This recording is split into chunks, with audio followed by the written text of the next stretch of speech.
ഞങ്ങൾ കിഴക്ക് അവന്റെ നക്ഷത്രം കണ്ട് അവനെ ആരാധിക്കുവാൻ വന്നിരിക്കുകയാണ്. മത്തായി 2:2. ഈശോമിശിഹായ്ക്ക് സ്തുതിയായിരിക്കട്ടെ. കിഴക്ക് നിന്ന് രാജാക്കന്മാർ ആകാശത്തിൽ ഒരു നക്ഷത്രത്തെ കണ്ടു. അത് വെറും ഒരു പ്രകാശമല്ലായിരുന്നു, ദൈവം തന്ന വഴികാട്ടിയായിരുന്നു. അവർ ആ പ്രകാശത്തെ വിശ്വാസത്തോടെ പിന്തുടർന്ന് ഒടുവിൽ യേശുവിനെ കണ്ടെത്തി.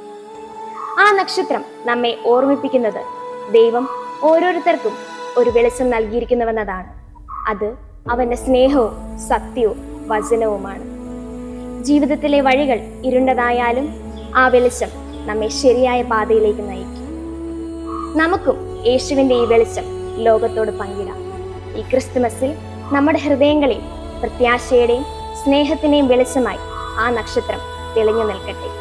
എല്ലാവർക്കും സന്തോഷവും സ്നേഹവും നിറഞ്ഞ ക്രിസ്തുമസ് ആശംസകൾ.